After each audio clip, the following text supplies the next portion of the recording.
Alors c'est vrai, je vais donner mon témoignage ce soir. Peut-être certains d'entre vous d'ailleurs l'ont déjà entendu. Mais pour montrer comment on peut être entraîné par l'ennemi dans des choses qui vont nous conduire à notre propre perte. Et surtout quand on se croit très intelligent, de préférence. Alors moi je suis né effectivement dans une famille apparemment privilégiée, aristocrate, manquait de rien, une belle façade, et avec le sentiment, le monde me renvoyait l'image que j'étais une privilégiée. Et c'est très très bizarre, vous savez, parce que quand le monde vous renvoie comme ça tout le temps à la visage que vous êtes une privilégiée, c'est toujours très bizarre parce que si, en fait, vous vivez des choses très dures. Et vous savez, la chose la plus dure pour un enfant, c'est l'absence d'amour dans un foyer. Il y a un décalage total entre l'image que le monde va vous renvoyer de vous-même et ce que vous ressentez. Et moi, j'ai eu une enfance, en réalité, je ne savais pas que j'étais une enfant très malheureuse. J'étais une enfant solitaire, mais toujours beaucoup de morgue, toujours beaucoup d'arrogance, toujours en train de vouloir faire croire que tout allait bien, alors que j'étais une enfant très solitaire, tout simplement parce que, par des choses très simples, le foyer manquait complètement d'amour, ma mère était divorcée, mais elle avait fait des choix, mon père, de ses droits paternels, donc c'était un sujet tabou à la maison, puis c'était la honte. Donc il n'était même pas question, même l'extérieur ne le savait pas. Alors, en fait,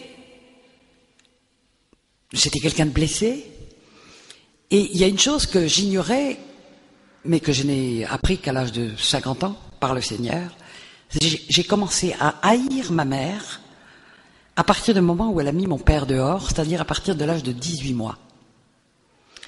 Et j'ai grandi dans la haine. Une haine, la colère contre ma mère. Alors, avec le temps, cette haine a commencé à apparaître, à se manifester. Donc, j'étais une enfant rebelle, j'étais dure. Et puis, il y avait quelque chose que je voulais absolument démontrer, prouver. Parce que quand on n'a pas été aimé, quand on n'est pas aimé, il n'y avait pas d'amour chez nous. Il y avait juste tout pour les apparences. Et quand on n'est pas aimé, il y a quelque chose qui nous manque terriblement, c'est une identité.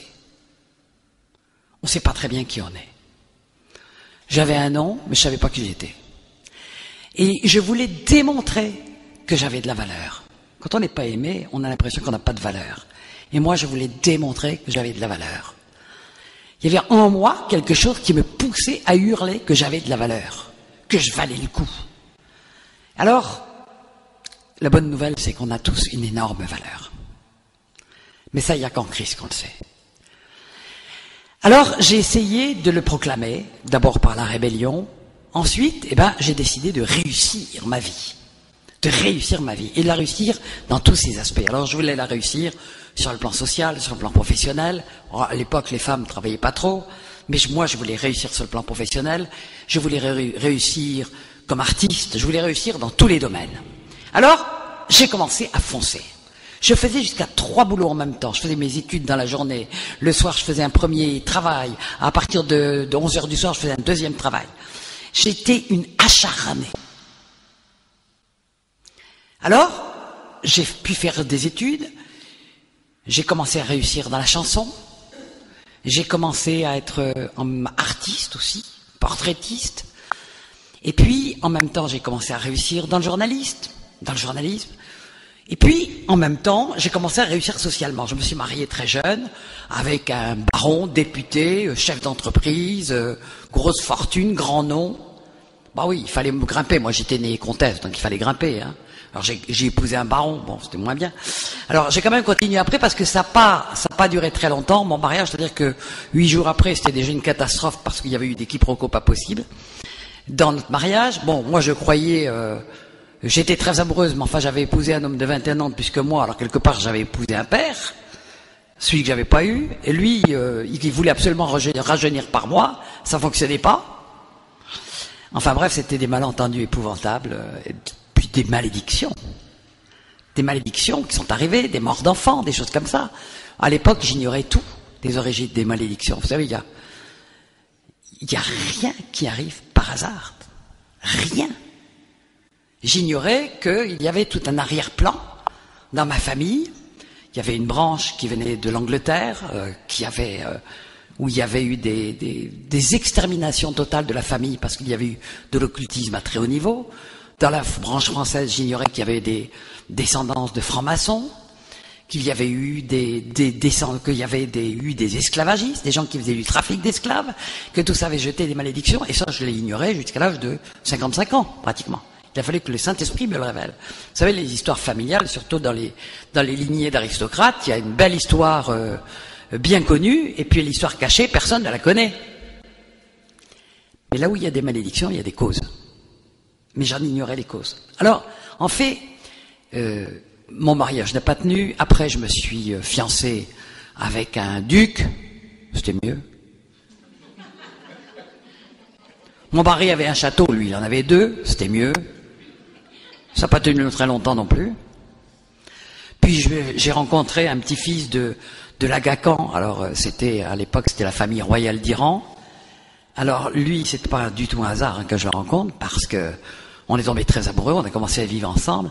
Mais lui, alors, l'arrière-plan sorcier qui venait de sa famille, il était gigantesque.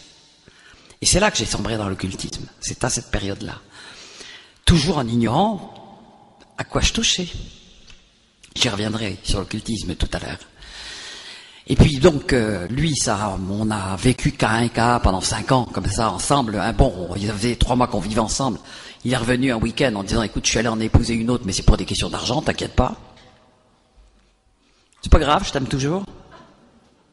Alors c'est là que j'ai commencé à comprendre que j'étais qu'une moitié de femme, puisque j'avais droit à un demi-homme.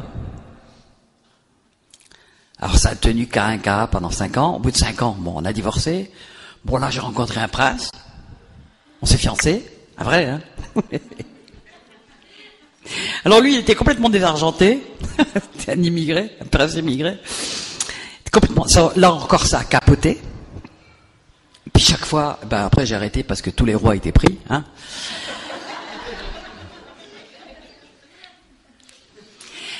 C'était une espèce de course en avant. Une course en avant.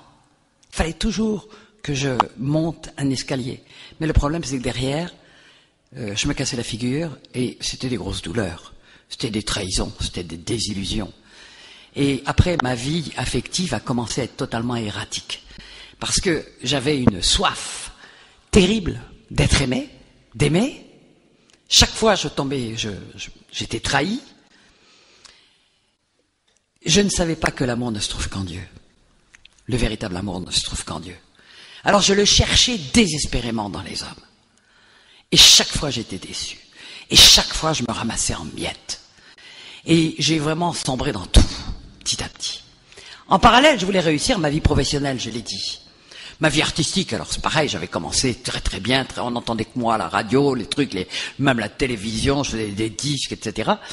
Et puis là encore, comme j'étais rebelle, je me suis disputé avec tout le monde, j'ai déchiré mon contrat, j'ai pensé que j'allais rebondir, j'ai pas rebondi, enfin bref. Ma carrière de grande vedette internationale s'est arrêtée assez rapidement, et je pense que c'est par amour que Dieu déjà me permettait ça, sinon j'étais vraiment mal barré. Côté professionnel, alors j'ai commencé comme journaliste, puis je suis rentré dans de grandes boîtes comme Havas.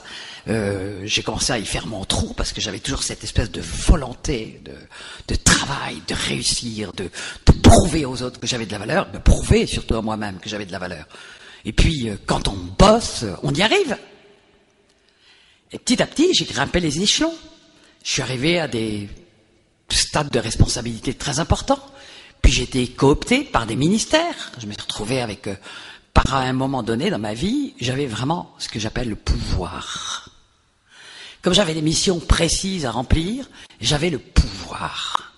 C'est-à-dire, vraiment, vous avez les ministères qui sont à votre disposition, tous les services de l'État qui sont à votre disposition. C'est grisant, vous savez, le pouvoir. Mais c'était pas tellement le pouvoir qui m'intéressait. Moi, c'était vraiment toujours la volonté. J'étais fasciné parce que j'avais le moyen de prouver que j'étais vraiment capable de faire de grandes choses. Alors ça a été une période complètement folle où j'allais aux quatre coins du monde, où j'emmenais avec moi 500 entreprises, 200 députés ou ministres, de sénateurs, etc. Et c'était moi qui avais la responsabilité de tout, moi qui avais la direction.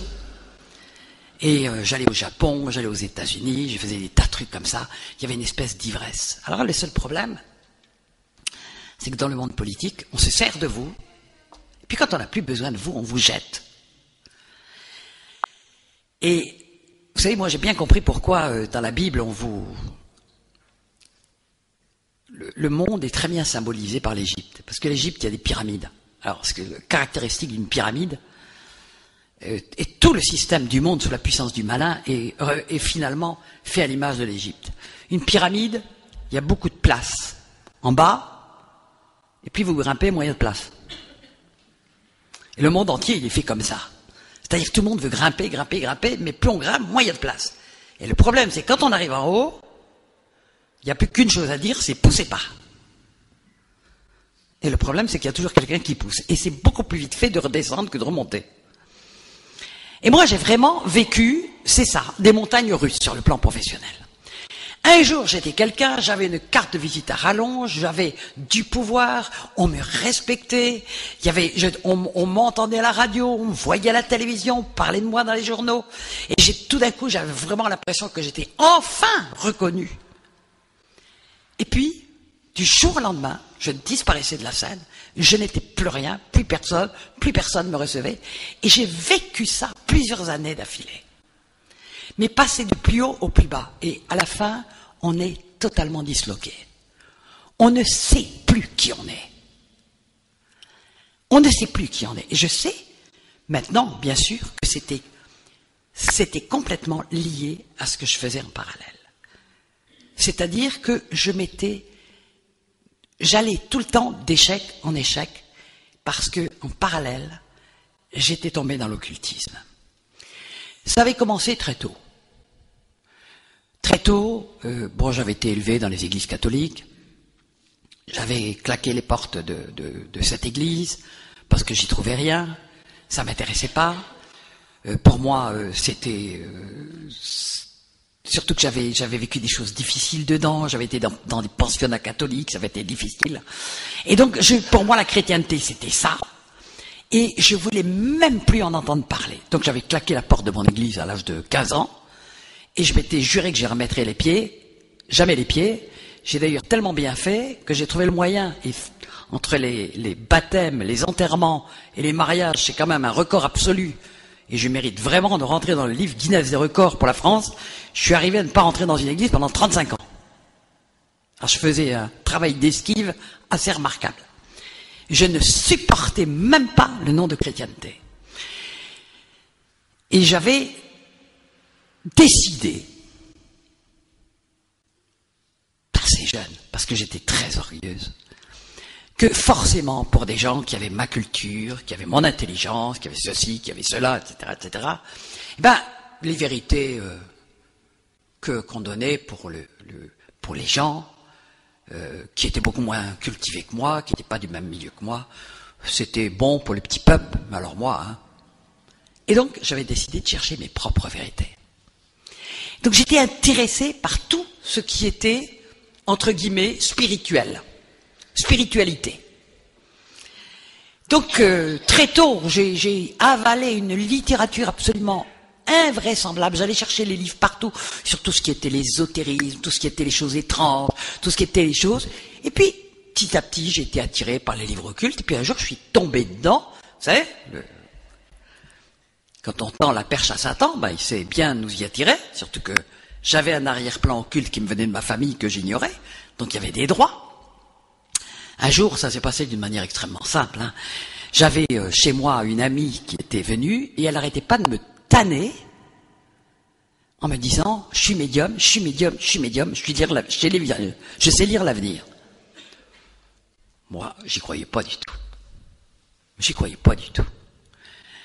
Alors, je lui disais tout le temps « Écoute, tu me fiches la paix avec ton histoire de médium, là. »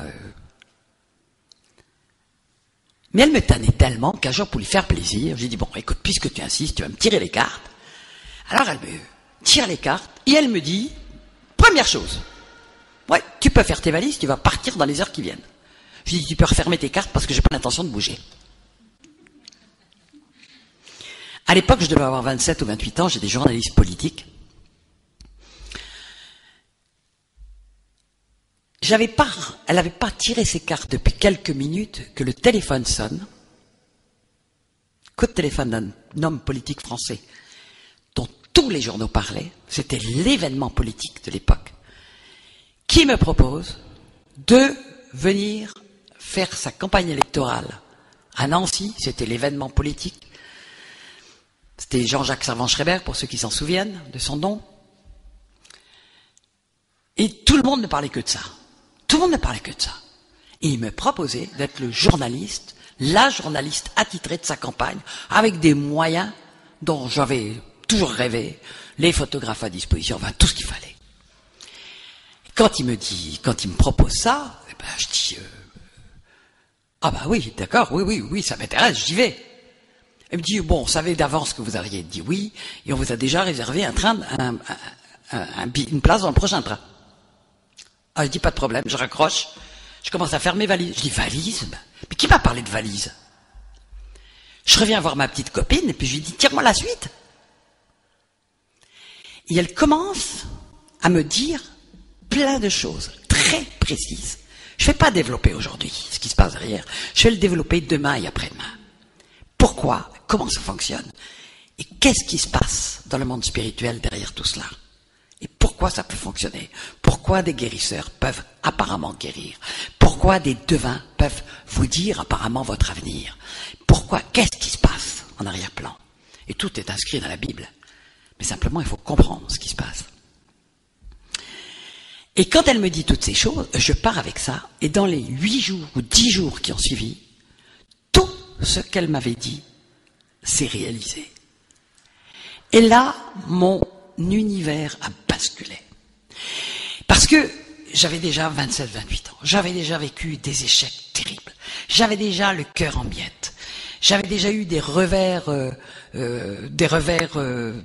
affectifs, j'avais déjà eu un divorce, des cassures terribles, j'avais déjà eu un enfant qui était mort, j'avais déjà vécu des choses terribles. Déjà, j'avais une vie très très lourde derrière moi. Sur le plan professionnel, là aussi, ça avait déjà commencé, les hauts, les bas, les hauts, les bas. Et donc, j'ai dit, mais si je peux connaître mon avenir, si il y a une science qui nous permet de connaître notre avenir, mais ça veut dire qu'on peut avoir le contrôle de son avenir. C'est fini les mauvaises surprises. Et je me suis jeté à corps perdu dans l'étude de toutes les formes de divination. Et à ma grande surprise, très vite, je me suis aperçu que j'avais des dons de divination. En réalité, vous savez que les dons occultes, on les ramasse en héritage. J'avais déjà eu des choses quand j'étais petite. Hein, des prémonitions, des trucs qui se passaient, comme ça, où j'avais c'était très ténu, c'était une fois de temps en temps, mais des choses un peu bizarres. Et c'était déjà ça qui m'avait intéressé vers toutes ces choses. Par exemple, il suffisait que je sois dans un endroit public, que j'ai un air dans la tête, et paf, les gens autour de moi se mettaient à le chanter. Ou je devinais des choses comme ça. Et donc, je me suis lancé à corps perdu dans l'étude de toutes les formes de divination. Ça allait durer 25 ans. Dire que j'y passais plusieurs heures par jour, oui. Quelquefois 2 heures, 3 heures, 5 heures. Quelquefois 10 heures, quelquefois 12 heures, quelquefois 15 heures. Je ramassais toute littérature que je trouvais. J'allais consulter les gens. J'ai commencé à faire une tournée de voyantes, de devins, etc., de toutes sortes. Et je me suis assez vite aperçu qu'il y avait, bien sûr, beaucoup de charlatans, mais c'est absolument pas neutre. Parce que c'est, de toute façon, on tombe sous les malédictions qui ont été inscrites dans la Bible. Parce que c'est nous qui mettons notre foi dans des serviteurs de Satan, qu'on le sache ou qu'on le sache pas. Et ça ouvre des droits terribles à Satan contre nous. Et plus ça allait mal, plus j'allais consulter. Puis, il y avait une autre fascination qui s'était mise, parce que comme je m'étais aperçu, surtout en matière d'astrologie, j'étais devenue très forte. Je commençais à pouvoir deviner un petit peu tout ce qui se passait pour les gens autour de moi. Je leur tirais les cartes, je leur faisais les tarots, je faisais de la géomancie, toutes les formes, le yiking, etc. J'ai étudié tout ça. Et puis, j'ai étudié les thèmes astrologiques des autres. Alors là, ça me plaisait bien parce que c'était scientifique et que j'avais une formation scientifique. Alors ça me plaisait bien parce que ça, pour moi, c'était vraiment une science extrêmement ancienne qui venait de la Chaldée, qui avait des millénaires derrière elle. J'ignorais évidemment tout ce que la Bible en dit et ça fonctionnait. Je prédisais au champ des choses qui arrivaient et quelquefois la date exacte. J'expliquerai aussi demain pourquoi et comment ça peut fonctionner. Alors, vous savez, on a très vite fait de se prendre pour Dieu. On est comme des dieux. On est vraiment dans la tentation de Satan, vous serez comme des dieux. Parce que les gens viennent vous consulter comme si vous déteniez les clés de leur avenir. Ils arrivent chez vous complètement abattus, parce qu'ils ne voient aucune solution, et vous allez leur prédire des choses qui leur ouvrent des perspectives. Puis quelquefois, vous leur prédisez des choses qui ne sont pas bonnes. Moi, il y avait souvent, j'arrivais et je prédisais par exemple des accidents de voiture. Mais je le disais, mais par amour pour les gens. Je leur dis, faites très attention. Prenez pas votre voiture dans les 8 jours qui viennent. Alors souvent, ils avaient un accident quand même, mais un mois après. Je dis, heureusement que je vous avais averti, ça a été moins grave.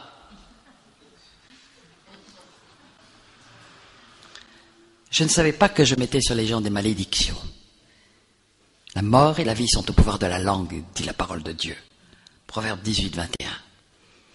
Et dans le cadre de l'occultisme, je peux vous garantir qu'on peut lier les gens d'une manière terrible. Je prédisais des rencontres amoureuses. Seulement, ces rencontres amoureuses, elles étaient déjà dans les mains de Satan. Et c'était certainement pas ce que Dieu avait prévu pour les gens. Donc les gens disaient « Ah oui, ça y est, elle m'avait prédit ça, c'est arrivé ». Mais ce qui se passait en arrière-plan, même des choses. Un jour, j'avais prédit à un homme qu'il allait retrouver un travail, alors que ça faisait 3 ans qu'il était au chômage, à une date bien précise, etc. C'était au mari d'une amie. Il a retrouvé le travail, mais 3 mois après, il était mort. J'ai fait très fort. Un jour, j'avais un parterre de députés chez moi, parce que bon, à l'époque, je vivais toujours dans ces milieux extrêmement aristocrates, huppés, politiques, etc. Donc j'avais ça qui venait chez moi. Hein. Puis en plus de ça, cette époque-là, j'avais énormément d'argent. Et on a beaucoup d'amis quand on a beaucoup d'argent, vous savez. Bon, après, quand on n'en a plus, le carnet d'adresse s'allège beaucoup. Mais on a beaucoup d'amis, il y a beaucoup de gens qui viennent vous visiter. Vous savez, il y a des moments où moi je vivais dans les châteaux, on avait 13 voitures, 3 Rolls, des yachts, des avions personnels, enfin j'ai connu tout ça. J'ai vécu dans la jet society internationale. Attention! Le problème c'est que ça ne durait pas des masses. Hein. Mais c'est pas désagréable, arriver à Saint-Tropez dans un volet de 47 mètres avec 3000 personnes qui vous regardent arriver. Comme ça, toute voile dehors, et puis vous descendez d'un air négligent sur le quai pour monter dans la Rolls blanche qui vous amène à l'aéroport, pour prendre le petit avion, on va prendre le thé en Corse, on revient au château, enfin la norme, quoi. Je croyais que je faisais partie d'une élite et que c'était ma vie normale. Mais en même temps, j'étais très malheureux d'une élite et que c'était ma vie normale. Mais en même temps, j'étais très malheureuse. Et en même temps, je m'adonnais de plus en plus aux sciences occultes. Alors un jour, j'étais donc avec un parterre de députés, de sénateurs, etc., qui étaient à la maison, puis je m'étais fait une petite réputation. Hein. Et je commence à tirer les cartes, les tarots, aux uns aux autres, etc. Et à un moment donné, je m'en souviendrai toujours, j'étais face à un député, je lui fais les cartes, et je lui dis, écoutez, vous allez voir un changement radical de vie dans les 8 jours qui viennent. 8 jours après, il était mort. Quand même, changement radical de vie, hein. Ah, je me trompais pas des masses, hein. Et quand je me trompais, je disais, alors je recherchais derrière, je disais, pourquoi je me suis trompé? Pourquoi j'ai pas vu cet événement? Alors j'allais rechercher, je disais, mais j'avais pas vu ça, mais j'avais pas vu ça. Je croyais réellement que j'allais arriver à une espèce d'omniscience en matière d'avenir. Donc c'est pour ça que j'allais toujours plus loin. Les échecs me rebutaient pas. Quand je me trompais, ça me rebutait pas du tout. J'étais convaincu que c'était parce que j'en savais pas assez. Et j'étais convaincu que plus j'en saurais, plus j'aurais le contrôle de mon propre avenir, de ma propre vie, et plus peut-être que j'aurais un peu le contrôle de la vie des gens autour de moi. Le problème, c'est que plus je touchais à ça, plus les malédictions pleuvaient, et je n'ai jamais fait le rapport. J'ai commencé à avoir, par exemple, des accidents de voiture en pagaille. J'ai eu 17 accidents de voiture graves. Enfin, 8 graves. Aujourd'hui, je sais que c'est le Seigneur qui m'a sauvé. Chaque fois. Les airbags, les anges airbags, je connais ça par cœur. Avant que l'airbag même été inventé, Dieu il me mettait des airbags dans mes voitures. Jamais de ma faute. Chaque fois des trucs pas possibles, des gens qui brûlaient des feux rouges, qui grillaient des stops, des trucs. Je me retrouvais avec des voitures détruites, en morceaux, des trucs, des machins. Pas une égratignure. Et je disais, ah, j'ai la chance. J'avais pas la chance. J'avais Dieu qui me protégeait. Et vous savez pourquoi Dieu me protégeait? Je ne méritais rien du tout. Mais Dieu, qui sait tout, savait qu'un jour, je serais à lui. Je sais aujourd'hui que c'est la seule et unique raison. Dieu avait mis un appel sur ma vie. Il me connaissait depuis le sein de ma mère et il ne m'a pas lâché du regard pendant les 50 ans où j'étais loin de lui et j'étais un agent du diable. Pas lâché des yeux. L'amour de Dieu. Waouh! Et la bonne nouvelle, c'est qu'il a le même amour pour chacun d'entre nous. Et moi, je continuais dans mon aveuglement, dans ma rébellion contre Dieu, dans mon orgueil, dans mon arrogance. Les malédictions pleuvaient. J'ai dit les échecs pleuvaient, les choses. Mais je fléchissais toujours pas les genoux. Il y avait toujours quelque chose pour me tenir, pour me garder dans mon orgueil. Et les années ont passé. Mais ça devenait de plus en plus dur. Je veux dire que ma vie affective était devenue quelque chose de catastrophique. C'était la débauche. J'étais devenu alcoolique. J'étais devenu quelqu'un de complètement solitaire. Je comblais ma solitude. Oh, j'étais devenu une championne internationale de bridge. Alors je faisais des tournois de bridge, c'était des fuites. Et puis je réussissais toujours professionnellement, bon an, mal an. En tout cas, je pouvais toujours me vanter, comme je m'en vantais depuis l'âge de 18 ans, parce que j'avais claqué la porte de ma famille à l'âge de 18 ans, je pouvais toujours me vanter de n'avoir besoin de personne. De ne dépendre de personne. Parce que je ne dépendais de personne financièrement. Mais pour le reste, ma vie était un désert. Et en fait, il y avait quelque chose qui était rentré dans mon cœur. La peur. La peur, le désespoir. Une solitude à couper au couteau. La mort. Je vivais en permanence avec l'idée de la mort. Et très souvent, je disais, alors, avec cet occultisme, je ne m'étais pas arrêté à la divination. Hein. Au bout de quelques années, j'ai commencé à m'intéresser à préparer toutes les formes d'occultisme.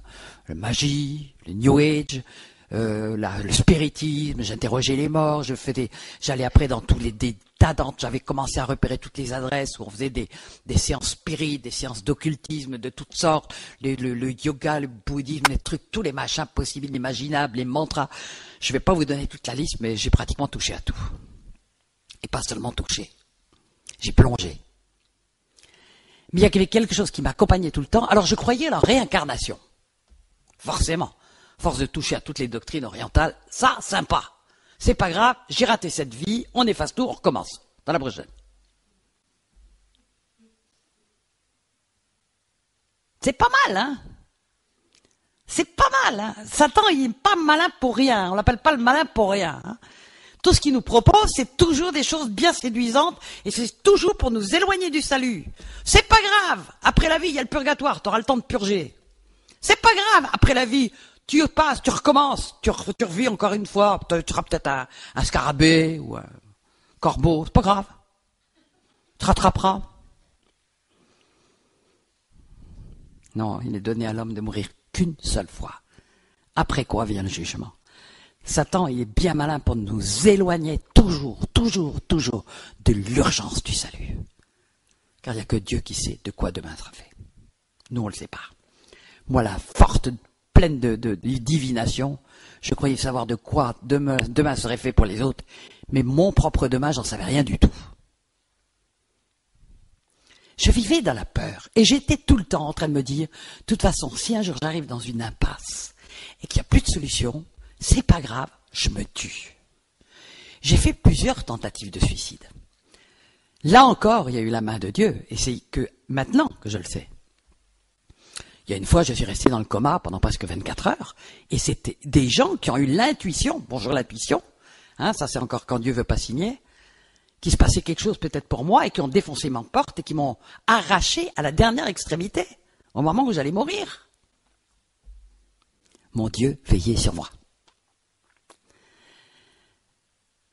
Je vivais donc avec l'idée de la mort. Alors, dans les années 85, 86, 87,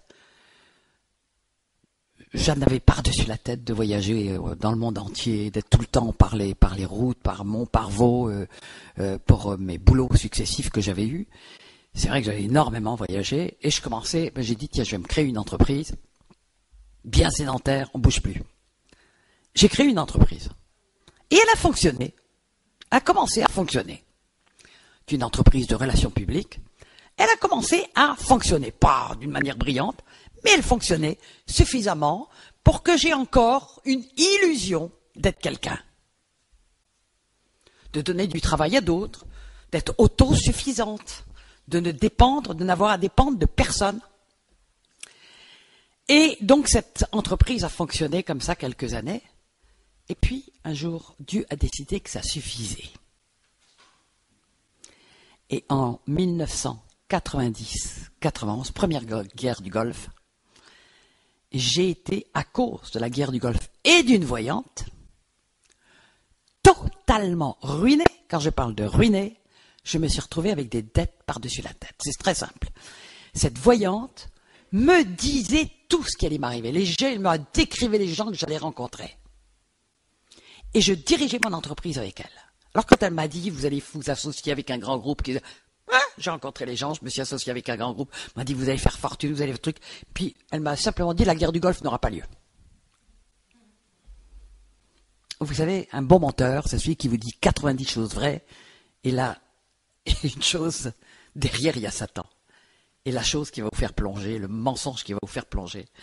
Et en réalité, quand la guerre du Golfe a éclaté, moi je me suis retrouvé, je m'étais endetté jusqu'au cou, sur les dires de cette voyante, dans cette alliance avec ce grand groupe qui m'avait fait faire des tas de dettes, des investissements dont j'avais absolument pas les moyens. Et là, tout s'est écroulé, parce que mes affaires se sont totalement écroulées, tout s'est annulé, et je me suis retrouvé tout d'un coup avec une montagne de dettes. J'avais 50 ans, tout l'argent que j'avais pu gagner dans ma vie, le peu que j'avais mis de côté, englouti, mais en plus une montagne de dettes, j'avais plus rien devant moi, plus la possibilité de me redresser en quoi que ce soit. Juste le moyen de terminer dans le ruisseau. C'était tout ce qui me restait. Et je me souviendrai, c'était donc en février 91, quand la guerre du Golfe a éclaté et que je me suis retrouvé avec cette montagne de dettes, il y a eu une seconde où ma vie a basculé. Cette fois-ci, dans un autre sens. Vous savez, il est écrit dans la parole de Dieu à plusieurs reprises. Voici, j'ai mis devant toi 2 voies. La vie et le bien, la mort ou le mal. Et Dieu dit, choisis la vie. Dieu ne nous force jamais la main. Dieu nous propose, Dieu nous dit ce qui va être bon pour nous, ce qu'il veut faire de bon pour nous, mais il nous a toujours laissé le choix, y compris de nous détruire, y compris d'aller en enfer pour l'éternité. Dieu nous laisse le choix, parce que quelqu'un qui aime respecte l'autre, y compris dans ses pires décisions quelquefois. Donc Dieu propose, et quelquefois ce choix se passe en quelques secondes. Vous avez en quelques secondes le choix.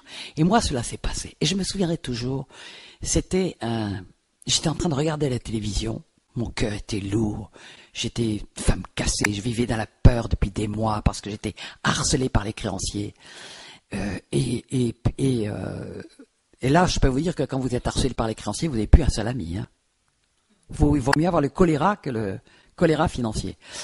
Et j'étais là, mais vraiment, un cœur en plomb. Et tout d'un coup, je vois apparaître sur l'écran de télévision le visage d'une vieille femme kurde.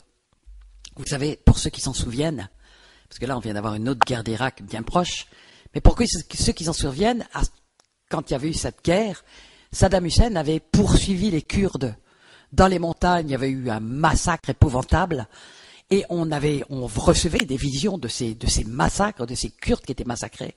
Et tout d'un coup apparaît sur l'écran le visage d'une vieille femme kurde, toute sa famille avait été massacrée, qui marchait dans la glace, dans la neige, et dans ce visage, je vois le visage du désespoir absolu. Mais ce qu'il y a de terrible, c'est que, vous savez, quelquefois, on ne sait même pas à quel point on est malheureux. Mais le Saint-Esprit, ce jour-là, m'a montré qui j'étais. Parce que dans son visage, je me suis vu. Tel que j'étais vraiment. Une vieille femme usée, cassée, désespérée, ruinée, sans le moindre avenir. Et là, ça a été un cri en moi. J'étais arrivé à cette espèce d'objectif que je m'étais toujours donné. Si un jour j'arrive dans l'impasse, je me tue. Et cette fois-ci, je ne me raterai pas. Et là, j'ai pris conscience que j'étais là. Il n'y avait plus aucune sortie, plus aucune solution pour moi. Vous savez, Dieu, quelquefois par amour, il est obligé de nous acculer. Hein. Et là, en une fraction de seconde, je dirais que c'est joué pour moi le fait de passer l'éternité en enfer ou d'aller de l'autre côté. Parce que j'ai eu deux pensées en même temps. Je crois qu'on a eu deux oreilles parce que d'un côté, il y a Dieu qui nous parle, de l'autre côté, il y a le diable. Et puis, il faut faire le choix au milieu. Il y a eu en moi tout de suite ce choix. Je vais me tuer tout de suite. Et une autre choix qui est arrivée, comme ça, qui ne m'était même pas venu à l'esprit depuis 35 ans que j'avais claqué la porte de l'église. Et si je criais à Dieu?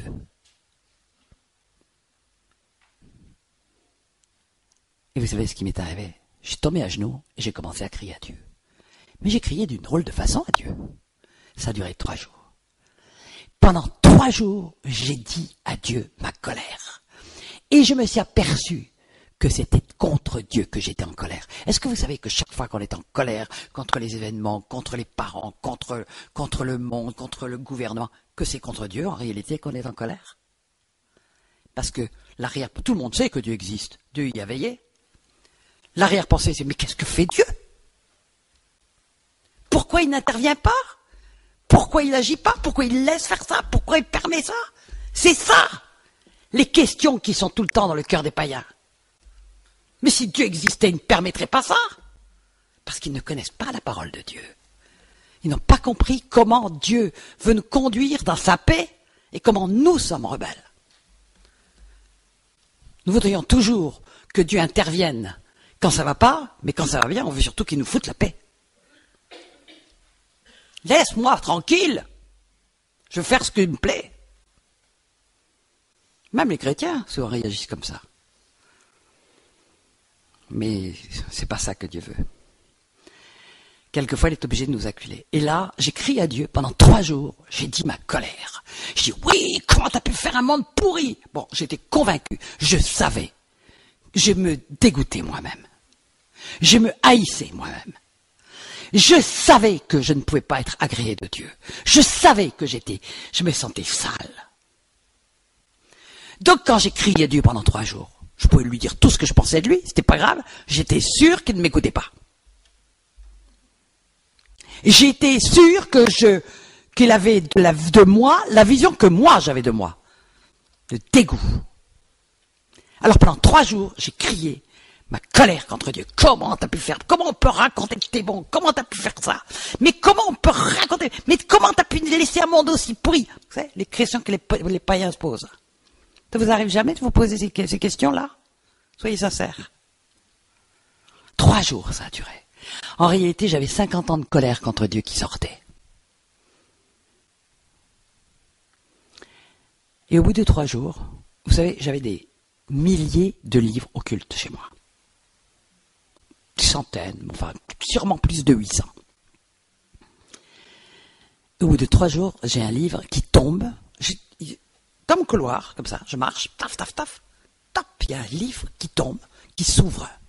Un livre occulte, j'avais que ça. Mais vous savez, dans les livres occultes, il y a une confusion spirituelle.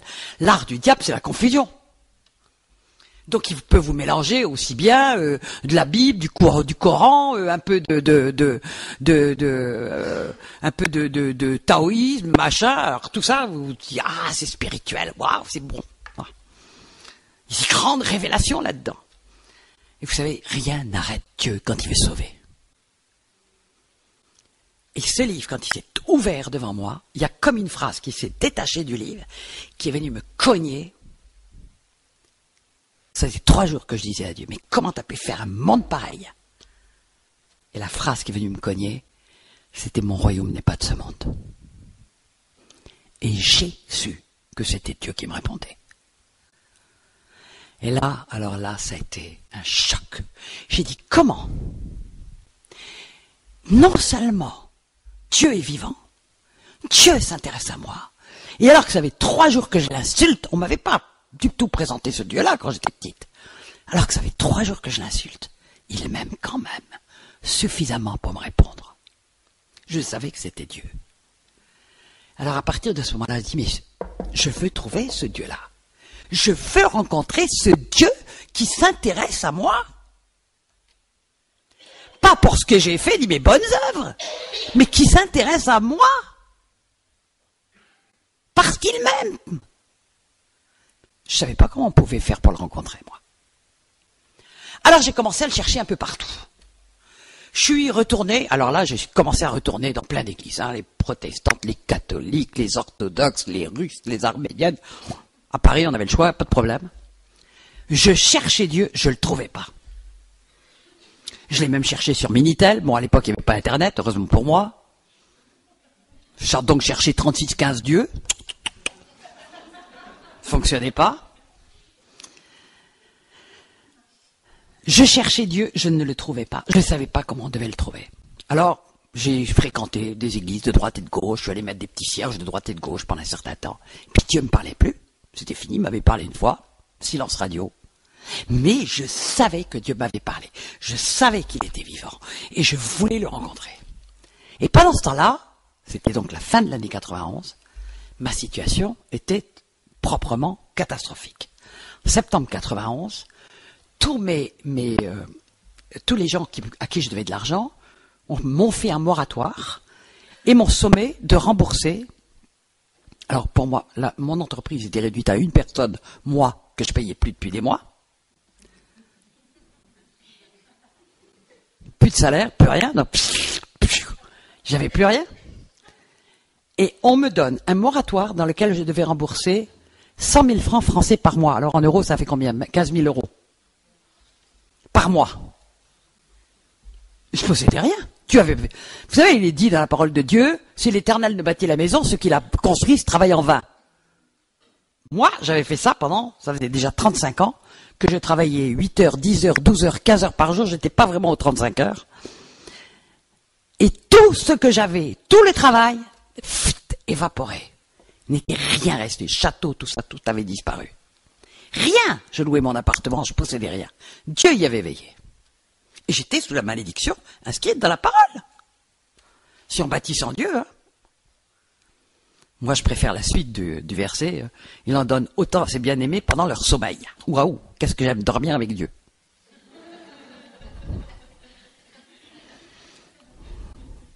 C'est un peu plus cool.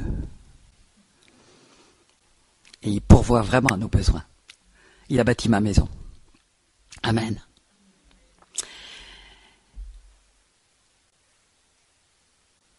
Donc je disais, mes affaires étaient catastrophiques. On me met ce moratoire. Vous pouvez imaginer un truc qui vous étrangle, comme ça. Et puis, il n'y avait aucun moyen de s'en sortir. Aucun moyen. Sinon, j'étais mise en rouge à la Banque de France. Il n'y avait pas à l'époque, il n'y avait pas de moratoire où on vous donnait des temps, 40 ans pour rembourser vos dettes, non. Je devais ça, c'était des moratoires, c'était les services sociaux, c'était les services fiscaux, c'était des entreprises privées à qui je devais de l'argent, c'était un moratoire. Tous les mois, je devais rembourser cette somme. Vous pouvez imaginer. Mois de septembre 91. Et puis c'était pas 15 000 euros tout juste, mettons que c'était 14 897 euros, 46 centimes. Puis le mois suivant, un petit peu plus ou un petit peu moins, enfin c'était comme ça que ça se passait. Mois de septembre, il s'était passé des affaires miracles, des coups de chance, alors que dans mon domaine d'activité, personne ne voyait rien venir, parce que j'organisais des grandes fêtes. Alors c'était pas le moment des grandes fêtes, juste après la guerre du Golfe, il y avait le marasme économique qui était là, tout était supprimé dans les entreprises, tous mes concurrents se cassaient la figure, des affaires miracles qui rentrent, j'arrive à rembourser juste la somme qu'il faut à la fin du mois. Mois d'octobre, pareil. Mais je vivais toujours dans la peur. Vous savez, toutes les nuits, je me réveillais avec des sueurs froides, je faisais des cauchemars, j'étais dans cette solitude. Mois de novembre, pareil.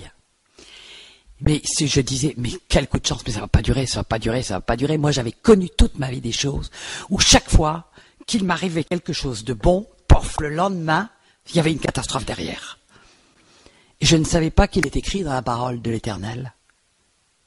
Les bienfaits de l'Éternel se renouvellent tous les matins, et aussi les bienfaits de l'Éternel ne sont suivis d'aucun chagrin. Quand Dieu donne quelque chose, il ne vous l'arrache pas le lendemain matin. Mais moi, je ne savais pas qui était Dieu, du tout, à l'époque. Mais vous savez, il y a une chose, Dieu n'arrive jamais trop tard. Un jour, le Seigneur m'a donné un verset qui est dans Ésaïe, « Voici l'Éternel arrivé avec puissance et ses rétributions le précèdent. » Moi, j'avais une des échéances incontournables et Dieu s'en occupait, mais je ne savais pas que c'était lui. Je croyais encore à des coups de chance. Et le 1er décembre au matin, alors là, il m'arrive, j'avais une épée de Damoclès sur moi qui était terrible. En plus de toutes les dettes que je devais aux uns et aux autres, j'avais un découvert terrible à ma banque. Découvert de 250 000 francs français, je ne sais pas ce que ça fait en euros, 30 000, enfin 40 000 euros à peu près. Et j'avais mon banquier, vous savez, c'était un vrai cauchemar. Chaque fois que le téléphone sonnait à mon bureau, je tremblais à la peur d'entendre sa voix, qui m'a tanné pendant des mois. En disant, Madame Dastier, nous ne pouvons plus supporter ce découvert.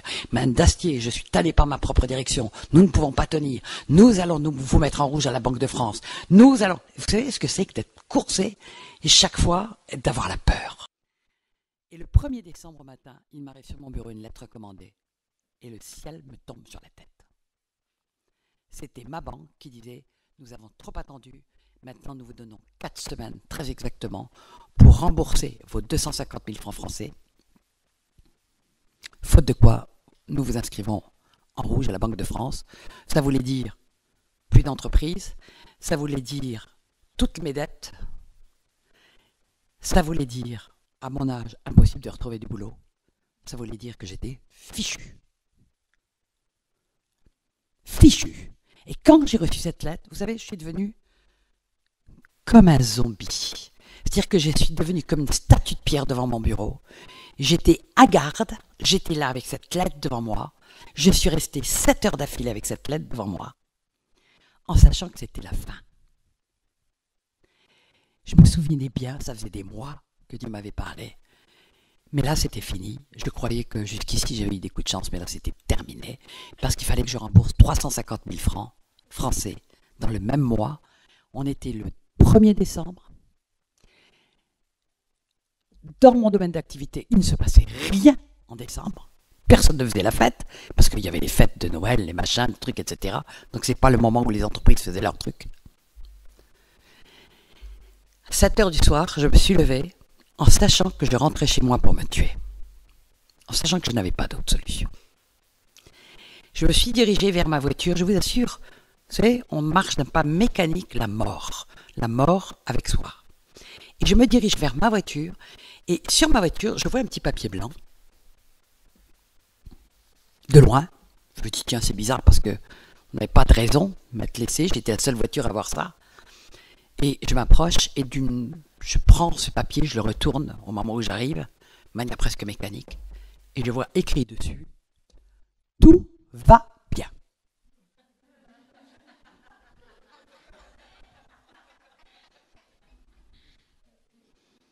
La folie de Dieu. Parce qu'à l'instant même où j'ai pris ce papier dans les mains, je ne sais pas ce qui s'est passé dans mon cœur. Mais je ne savais pas comment Dieu, je ne connaissais pas le Saint-Esprit, je ne connaissais pas le ministère des anges, je ne savais pas comment le Seigneur agissait. À l'instant même où j'ai pris ce papier dans les mains, il y a une joie qui m'est tombée dessus. C'était complètement déconnecté des événements. C'était complètement irrationnel. Ça n'avait aucun sens. Je suis rentrée dans ma voiture en chantant, je suis rentrée chez moi en rentrant, et le lendemain matin, j'étais à mon bureau. Et je suis arrivée à mon bureau, et là, le téléphone a commencé à sonner. 5 coups de téléphone. Tous ont commencé de la même façon. C'est là où vous voyez, quand le Seigneur veut vous dire, c'est pas du hasard, c'est moi. Et pourtant, je ne connaissais pas Dieu à l'époque. Tous ont commencé de la même façon. Et il y avait 3 entreprises. Il y en avait une dont je ne connaissais même pas le nom. C'était un laboratoire pharmaceutique dont j'ignorais jusqu'à l'existence. D'autres, j'étais jamais arrivé à un niveau décisionnaire. C'est style IBM, Apple, etc. C'était ce type d'entreprise qui m'appelait. Madame Dastier, hier soir, nous avons fait un conseil d'administration et nous avons décidé dans ce conseil d'administration qu'il était temps de faire, parce qu'il y a très longtemps qu'on n'a rien fait pour nos grands clients, qu'il était temps de leur faire une grande opération de relations publiques. Nous voulons la faire très vite. Nous savons que les délais, normalement il fallait entre 2 et 4 mois pour monter ce type d'opération. Là j'avais 15 jours. Il fallait le faire avant Noël de toute façon. Il fallait le faire avant le 15 décembre. Nous savons que c'est de la folie, mais si vous acceptez de le faire, nous vous apporterons tout le soutien logistique qu'il faut. Et si vous nous dites oui, on démarre tout de suite les opérations. 5 coups de téléphone comme ça. Et à la fin du mois, je remboursais au centime près ma banque. Et tous mes débiteurs, tous mes créanciers. Et là, je savais que ce n'était pas le hasard. Je savais qu'il y avait quelqu'un dans l'univers qui s'intéressait à moi au point de s'occuper de toutes mes affaires. Mais en plus, il était tellement puissant qu'il était propriétaire de toutes les affaires. Moi, je le sais maintenant, parce que c'est écrit dans la Bible, mais moi, je n'avais pas de Bible à l'époque. Maintenant, je sais qu'il était propriétaire de tout l'or, de tout l'argent, de toutes les affaires. Dieu dit dans sa parole, la terre est à moi, l'univers est à moi. Waouh! Et tout ce qu'il contient. Waouh! Et bien là, le Seigneur était en train de me le montrer. Et je savais que Dieu s'intéressait à moi. Moi, je me haïssais, mais Dieu s'intéressait à moi. Je savais. Et à partir de ce moment-là, ça a été très bizarre. Je sentais autour de moi une activité spirituelle. J'aurais été incapable, parce que c'était de l'invisible, j'aurais été incapable d'expliquer ce qui se passait autour de moi. Mais je sentais comme une activité spirituelle autour de moi. Et il y avait des attaques, il y avait des trucs, il y avait des tas de choses. Bon, si je racontais tout ce qui s'est passé, c'est fou. Mois de janvier 92, j'arrivais encore à rembourser, j'avais toujours mes dettes, j'en avais pour 9 mois comme ça, d'affilée, à payer. J'arrivais encore à rembourser miraculeusement mes 100 000 francs français de dette. Mois de février, un jour, Dieu il nous connaît. Moi, je ne savais pas que j'étais snob. Mais Dieu savait que j'étais snob. Vous savez ce que c'est qu'un snob? Moi, je croyais que les snobs, c'était toujours les autres. Un snob, c'est celui qui commence à prendre en considération la parole de quelqu'un quand celui-ci porte un titre. Moi, je ne prenais au sérieux que les légendes quand ils s'appelaient prince, princesse, duc, duchesse, ou alors ministre, PDG. Alors là, il me semblait que ils avaient à dire quelque chose de très intéressant. Sinon, vous m'auriez rencontré dans la rue en me disant Jésus t'aime, je vous aurais regardé de haut. Et j'aurais dit, mon Dieu, alors encore des tarés. Je vous le dis, hein. Mais Dieu me connaissait. Dieu me connaissait. Alors un jour, j'ai une princesse qui m'appelle. Une amie, qui était une princesse bouddhiste. Bon, un peu d'exotisme, mais j'étais pas contre l'exotisme, Dieu le savait aussi. Vietnamienne. Elle m'appelle, elle me dit, écoute Michel, mon fils qui revient de New York, bon, je commence à dresser l'oreille, a eu à New York l'adresse d'une église à Paris. Ah, une église à Paris, on lui donne l'adresse à New York et ça passe par le Vietnam et par une princesse. Je commence à tendre l'oreille. Et figure-toi, on y est allé hier, donc c'était un lundi. On y est allé hier. Ils sont tous fous là-dedans. Mais qu'est-ce que c'était rigolo, tu devrais y aller. Elle me parlait de ça comme du dernier club à la mode. Et vous savez, là encore, on a deux oreilles. Alors, il y avait dans une oreille, je me disais, ah non, alors les églises, je m'étais juré que je ne remettrais plus les pieds, c'est terminé pour moi, j'en ai fait assez comme ça suffit, Dieu n'est pas dans les églises, allez, j'arrête avec tout ça. Et puis, de l'autre côté, mais mais c'est intéressant là, il y a quelque chose là qui se passe là, il y a quelque chose qui se passe. De l'autre côté, j'entendais, c'est là qu'il faut que j'aille, c'est là qu'il faut que j'aille, c'est là qu'il faut que j'aille. Puis j'entendais de l'autre côté, ah oui, mais il y en a marre maintenant de courir dans tous les coins de Paris, de faire des dizaines de kilomètres, parce que je faisais des dizaines de kilomètres pour aller dans tous les autres spirites, voir les médiums les plus connus, etc. J'avais ras-le-bol de courir un peu partout. Alors pour aller dans une église, je n'allais quand même pas faire des kilomètres, non, faut pas exagérer. Bon, alors donc je tends l'oreille de l'autre côté, non, alors vraiment, non, si je dois encore courir à l'autre bout de Paris, non, et puis si c'est à plus de 800 mètres de chez moi, j'y vais pas. Puis je m'entends lui dire, c'est où ton église? Ah, c'était juste à 800 mètres. J'avais dit 800 mètres, Dieu est précis. Hein. C'était un vieux cinéma. Ça faisait 25 ans que je passais devant. Il y avait marqué dessus Église baptiste, évangélique, charismatique, enfin que des mots en nique. C'est pour moi, c'était franchement de l'hébreu. Et chaque fois que je passais devant tous les dimanches matin parce que j'allais à mon club hyper select de sport, où je rencontrais Lino Ventura, les Rothschild, les machins, mon monde. Et chaque fois que je passais devant cette église le dimanche matin et que je voyais ces gens de toutes les couleurs devant agglutinés, j'avais vraiment une grande compassion pour eux. Et j'étais dit, mais quand même, qu'est-ce que les gens sont prêts à croire? Et j'étais là en disant, les pauvres, mais les pauvres. Et je m'étais juré, je disais, s'il y a bien un endroit où je mettrais jamais les pieds, c'est bien là. Et voilà qu'elle me donne cette adresse. Vous savez, les rendez-vous de Dieu, c'est pas piquer des hannetons, hein, quelquefois. Alors, figurez-vous que toute la semaine, je ne savais pas qu'il y avait d'autres réunions dans la semaine. Donc j'ai attendu pour moi, l'église, c'est un truc qui fonctionnait le dimanche entre 10h15 et 10h30, juste le temps d'aller après à la pâtisserie d'en face pour prendre le gâteau du dimanche. C'est comme ça que moi j'avais appris l'église. Donc, et puis on prenait de préférence d'ailleurs pour ne pas louper le flamme de la foulée, le bon déjeuner, on prenait en général la messe de midi ou du 11h30. Et donc, elle m'avait dit que c'était à 10h. Alors j'ai attendu toute la semaine. Mais qu'est-ce qui me se passait en moi? Une obsession, il fallait que j'aille là. Et je trépignais toute la semaine pour que le dimanche arrive. Et le dimanche, j'arrive à 9h. Ça venait d'ouvrir. C'était un grand cinéma de 800 places. Je rentre. Il n'y avait personne, forcément, j'étais arrivé la première. Je me dis, c'est bien, je te repère tout de suite l'issue de secours. Je dis, si jamais ça tourne mal, je passe par là. Je m'installe à côté et j'attends. Et je commence à voir rentrer des gens. Et j'étais étonné. Parce qu'il y avait beaucoup de monde. Beaucoup de monde. Et plein de gens qui venaient et qui, à la fin, étaient debout. Et j'ai dit, mais qu'est-ce qui se passe ici? Je ne sais pas, il y avait quelque chose. Le culte commence par des louanges, des chants de louanges. Bon, je regardais les gens, ils avaient l'air d'y croire.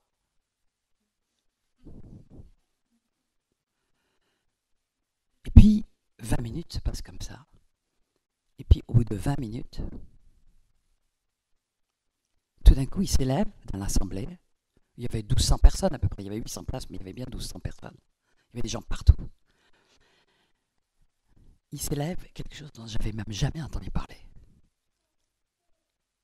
Un chant en langue. Des centaines de voix chantées en langue. Mais moi, je n'ai pas entendu des centaines de voix. J'ai entendu des milliers de voix. Et elles venaient du ciel. Et le ciel s'est ouvert pour moi. Le ciel s'est ouvert pour moi. J'ai senti quelque chose qui descendait du ciel sur moi, qui m'enveloppait. C'était une paix. C'était quelque chose de puissance. J'ai été saisi. Je suis tombé à genoux. Je suis tombé en larmes. Et là, c'était plus des larmes de désespoir. Je suis resté 2h30 à genoux en larmes, en sachant que je venais de rencontrer Jésus. Vous savez, c'est très étrange parce qu'il n'y a même pas un mois, il y a un prophète qui est venu chez moi. Il m'a dit, Michel, le Seigneur me montre qu'il a mis sur toi un ciel ouvert. Je lui ai dit, je sais, à la minute où je l'ai rencontré, le ciel s'est ouvert. J'étais connecté. Vous savez, c'est une femme complètement ravagée qui était rentrée dans cette église ce matin-là. Mais la femme qui est sortie, j'étais vraiment une nouvelle créature. J'étais né de nouveau. Je savais que j'avais rencontré Jésus-Christ. Oh, bien sûr, après, j'ai fait les choses. J'ai eu les pardons à donner. Pendant des mois, tous les appels, j'y répondais. De peur qu'il ne m'ait pas entendu. J'avais une telle soif. Une telle faim. J'avais tellement faim de connaître Dieu. Je commençais à avoir une Bible. J'avais une faim de la parole. Mais vous savez, j'ai vraiment connu une conversion comme ça sur le chemin de Damas. Vraiment une transformation immédiate. Et cette paix qui est rentrée dans mon cœur. Vous savez, quand Jésus dit, je vous donne la paix, je vous la laisse. Laisse ma paix, je ne vous donne pas comme le monde donne. Cette paix qu'il avait mis tout de suite dans mon cœur. Je ne savais même pas que ça pouvait exister. Elle ne m'a jamais quitté. La joie qui m'a mis dans mon cœur. J'en ai connu pourtant des tribulations depuis. J'ai connu des circonstances difficiles, j'ai connu des persécutions. Mais jamais personne n'a pu m'ôter la joie que j'ai eue avec le Seigneur dès ce moment-là. Jamais personne n'a pu me l'ôter. Parce que c'est pas le monde qui peut le donner. Ça vient pas d'en bas, ça vient d'en haut. Et à partir de là, le Seigneur a pris ma vie en main, mais ça a été de la folie. Ne cherchez pas, pour chacun d'entre nous, le Seigneur a un destin unique. Il sait tout d'avance, on est tous uniques pour lui. Il a pour chacun un destin unique. Moi, ça faisait même pas 4 mois que j'étais converti. Je me retrouve tout d'un coup à mon bureau. Ça continuait pendant ce temps-là. Miraculeusement, toutes mes dettes, j'arrivais à les payer mois après mois. Et chaque fois au centime près. Mais le truc bizarre, c'est que j'arrivais plus à travailler. L'argent rentrait tout seul. Moi, j'arrivais plus à travailler. Je ne pouvais même plus ouvrir mon ordinateur. Je ne pouvais même plus passer un coup de téléphone commercial. Je ne pouvais plus rien faire. J'étais comme avec des bras de plomb à mon bureau. Pourtant, je n'avais jamais été paresseuse de ma vie. Alors, je faisais des mots croisés. Alors, j'avais un jeune étudiant qui était avec moi, qui regardait la patronne, qui faisait ses mots croisés. Qui voulait les faire rentrer tout seul, il n'y comprenait rien. J'ai essayé de lui expliquer, il ne comprenait pas vraiment. Mais bon, il disait, bon, je suis un peu... voilà. Et puis, un jour, c'était le 1er juillet, j'arrive à mon bureau. Je fais comme tous les jours, j'essayais de travailler. J'ouvre mon ordinateur. Et puis là, je ne savais même pas ce qui allait se passer. Et ça a commencé. Tout d'un coup, j'ai commencé à écrire un livre sans savoir ce que j'allais écrire 5 minutes avant. Et en 15 jours, j'ai écrit un livre de 300 pages avec 500 versets bibliques. Alors que je n'avais même jamais entendu parler d'une concordance de ma vie. Le Seigneur me réveillait toutes les nuits. Je pouvais ouvrir ma Bible n'importe où. Il m'arrivait des versets bibliques dans tous les sens. C'était comme si la parole prenait vie, vous savez. Et à travers ça, le Seigneur me montrait qu'il m'avait jamais quitté du regard. Il m'apprenait à la connaître. J'étais collé au plafond quelquefois. Tellement, j'avais l'impression que le Seigneur écrivait avec moi. Je me prenais des fous rires avec le Saint-Esprit. Je disais, je te mets au défi de me trouver ça dans la parole. Je disais, pour j'ouvrais ma pipe, Dieu est bon pour les jeunes convertis. Et j'ai écrit ce livre, je ne savais pas du tout ce que c'était, ce que ça deviendrait. J'ai écrit ces livres de 300 pages avec certains versets bibliques, en étant convaincu que ce serait un petit témoignage que je donnerais comme ça à 2-3 personnes, ou que c'était pour moi-même, que le Seigneur avait voulu que je l'écrive. À peine fini, d'abord je demande au Seigneur, c'est fini? Il me répond dans la parole, oui. À ce moment, à coup de téléphone, tu devrais l'envoyer chez Fayard. Chez Fayard, puis quoi, encore un éditeur international? La maison achète quand même, hein. Je me dis, bon, après tout, vous savez, j'avais essayé d'être écrivain dans ma vie. J'avais écrit 3 livres, j'avais mis, pendant 3 ans, j'avais arpenté tous les éditeurs possibles et inimaginables. Aucun n'avait voulu de mes 3 livres. Heureusement pour moi, d'ailleurs, parce que c'était de la fiction. Bien occulte. Et j'avais jamais pu éditer un livre. Donc je savais quelles difficultés on avait à éditer un livre. J'étais des grands éditeurs, ou des moyens éditeurs, ou des petits éditeurs. C'est la croix et la bannière. Ils reçoivent 1000 sur 1000 manuscrits qu'ils reçoivent. Il y en a un qui sort et on met en général 1 an à vous répondre. Donc, cet ami m'appelle en disant, tu veux envoyer chez Fayard? Je dis, après toi, allez hop, j'envoie chez Fayard. Je l'oublie. En disant, donc, dans 1 an, je vais recevoir, on a lu votre truc. Attendez, en plus, avec 500 versets bibliques, il faut être fou. Hein. 8 jours après, coup de téléphone d'Allemagne. Bonjour, je suis le patron de telles éditions chez Fayard. Je n'ai pas lu votre livre, mais est-ce qu'on peut déjeuner ensemble? Bon.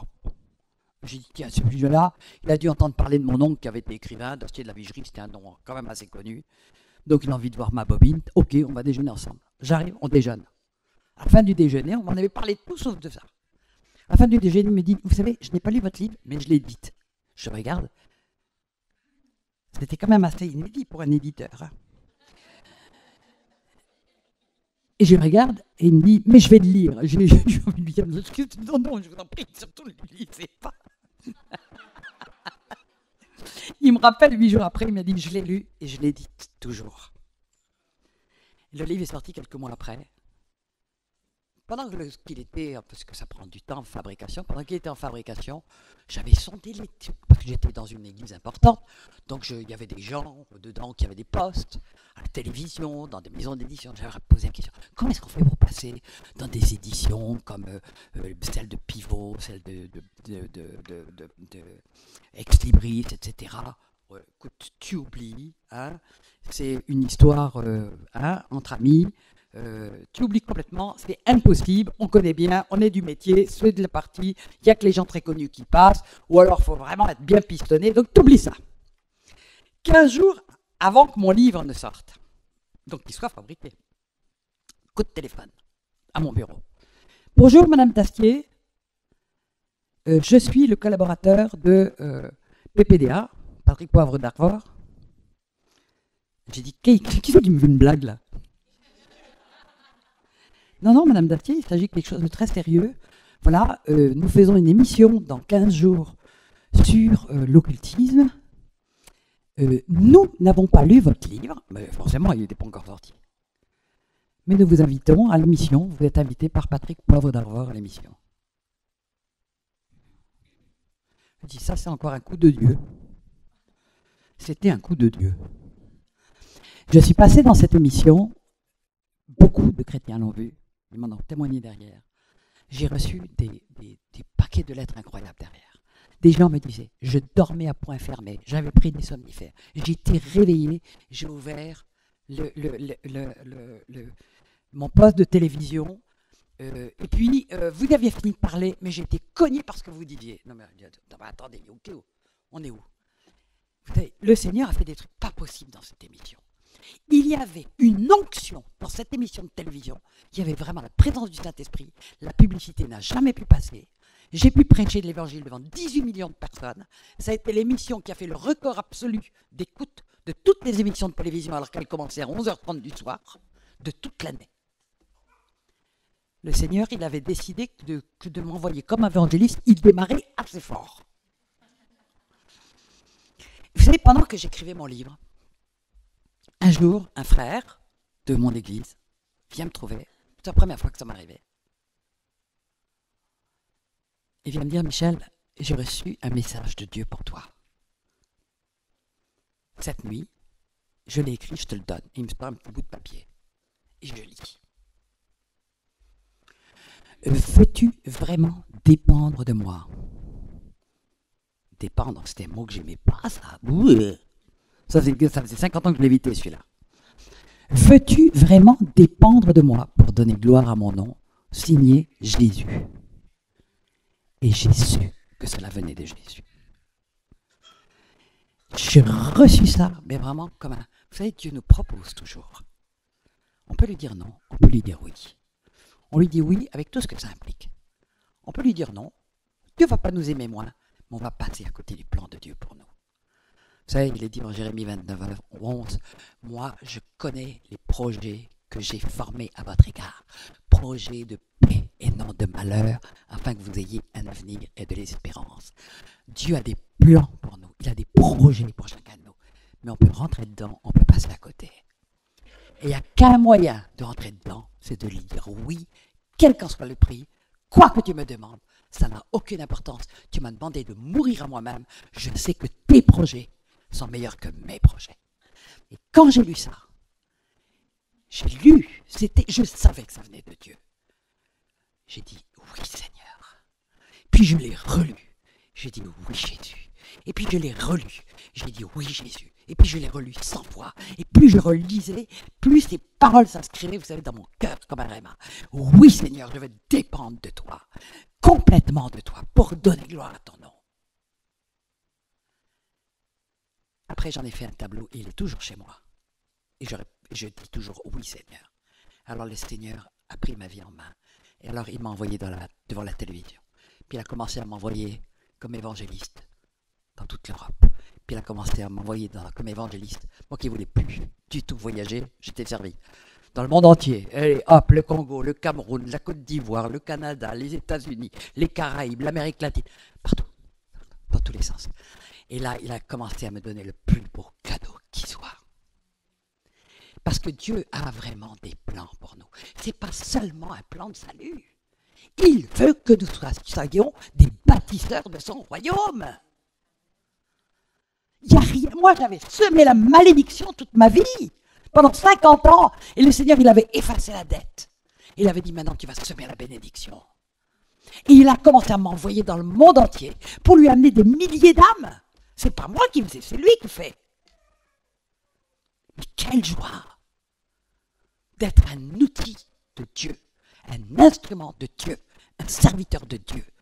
Quel que soit l'endroit où on est, on peut devenir des serviteurs de Dieu. Jésus a dit qu'on était le sel de la terre. Jésus a dit qu'il nous faisait de nous des flammes, des lampes, des lumières, que des fleuves de vie sortiraient de notre sein si on croyait en lui.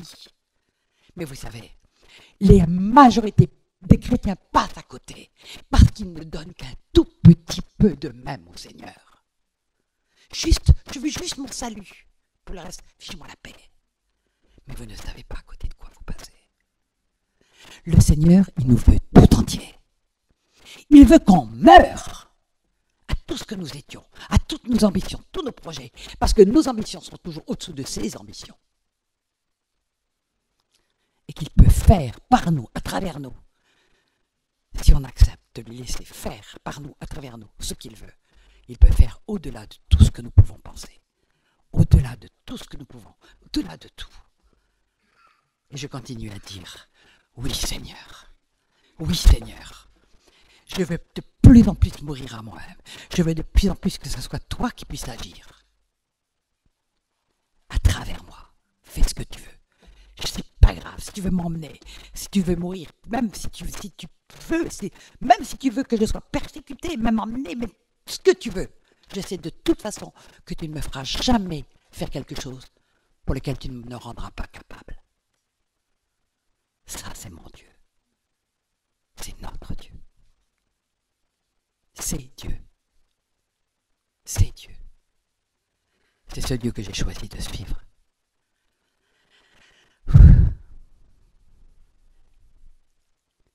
Gloire à Dieu.